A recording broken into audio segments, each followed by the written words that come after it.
छात्र एवं छात्राओं, आज हम उपशास्त्री द्वितीय में सिपाही की मां शीर्षक कहानी के शेष प्रश्न पत्रों को हल करेंगे। देखते हैं। पहला, भैया मेरे लिए जो करे लाएंगे वो तारों और बंतों के करों से भी अच्छे होंगे ना। मुन्नी के इस कथन के माध्यम को ध्यान में रखते हुए उसका परिचय अपने शब्दों में दीजिए।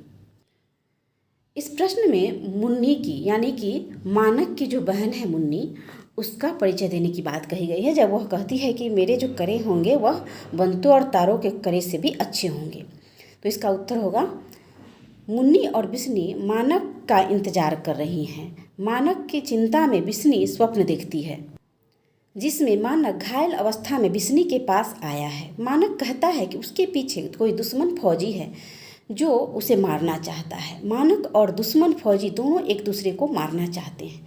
बिस्नी और दोनों को एक दूसरे से न मारने की विनती करती है। तब तक मानक बिस्नी को धक्का देकर एक तरफ हटा देता है। अचानक गोली चलने की आवाज़ आती है और सिपाही के कराहने की आवाज़ सुनाई देती है। बिस्नी चिल्ला उठती है, मानक मानक। तब अचानक से मुन्नी बोलती है, माँ तू रोज़ भैया के सपने देखती है। भैया जब भी आएगा मेरे लिए करे लेकर, जो करा वह लेकर आएगा वह बंतों और तारों के करे से भी अच्छा होगा। मुन्नी एक सिपाही की प्यारी बहन है जो अपने भाई के घर में न होने पर अपनी माँ बिस्नी का एकमात्र सहारा है।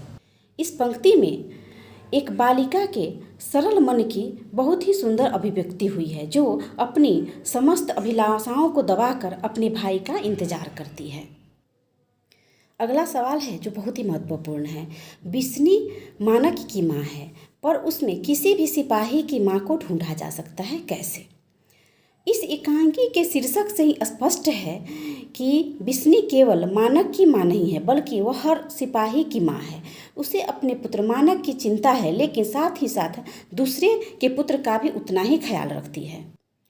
स्वप्न में आए मानक और उसके दुश्मन फौजी दोनों से बिस्नी आग्रह करती है कि वह कोई किसी को न मारे, यानी कि वह चाहती है कि न उसका पुत्र दूसरे सिपाही को मारे और न दुश्मन सिपाही उसे मारे, यानी दोनों ही एक दूसरे को बख्श दें, यानी एक दूसरे के मारने के जो विचार है उसको त्याग दें। माँ की ममता तो अथाह सागर है जिसका कोई अंत नहीं है। इसमें एक माँ के माध्यम से सिपाही के माँ की दुश्चिंता, उसके भय और मन के समस्त उतार चढ़ाव को महसूस किया जा सकता है जो प्रत्येक माँ के हृदय में होता है। इसलिए स्पष्ट है कि बिस्नी के मातृत्व में किसी भी सिपाही की माँ को ढूंढा जा सकता है। अगला प्रश्न है, एकांकी और नाटक में क्या अंतर है? संक्षेप में बताएं।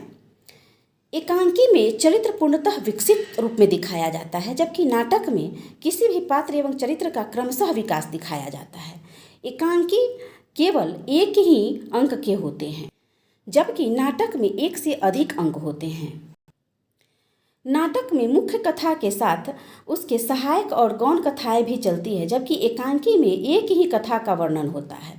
नाटक में कथानक का विस्तार होता है, जबकि एकांकी में घनत्व, अर्थात नाटक में हम पात्र को और कहानी को बढ़ा सकते हैं, पर एकांकी में ऐसा नहीं होता है, यानी उसमें सीमित पात्र होते हैं। नाटक और एकांकी में वही अंतर है जो कहानी और उपन्यास में है।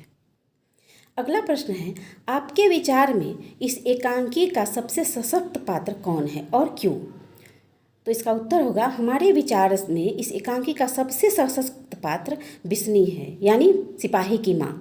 उसी पर यह शीर्षक भी रखा गया है। तो सिपाही की माँ इसकी सबसे मुख्य पात्र है। यह बात एकांकी के शीर्षक से ही स्पष्ट हो जाती है। इस एकांकी में बिस्नी की माँ एक सच्चे देशभक्त की माँ होने के साथ साथ मानवता का भी संदेश देती है। साथ ही बिस्नी विषम परिस्थितियों से लड़ने का भी संदेश देती है। वो गरीबी की स्थिति में भी अपने परिवार का पालन पोषण अच्छे तरीके से करती है। इस कलुष समाज में उसका एक दुख है कि शादी में दहेज देना बिस्नी ने दहेज की बातों से चिंता जताई है, जो कि समाज के लिए जागरूकता का संदेश है।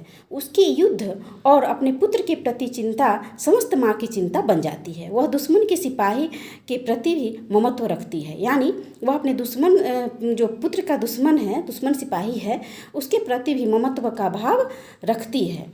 अतः उसमें मानक की तरह हर सिपाही की माँ के रूप में, मानक की तरह ही, जैसे मानक की माँ बिस्नी हुई, तो मानक की तरह ही हर सिपाही की माँ को ढूंढा जा सकता है। यानी सिपाही की माँ की जो दुश्चिंता होती है, उसके मन की जो व्यथा होती है और समाज के प्रति जो उसका एक आदर्श दृष्टिकोण होता है, वह भी यहाँ परिलक्षित होता है। अब फिर हम अगली कक्षा में शेष प्रश्न पत्रों को हल करेंगे।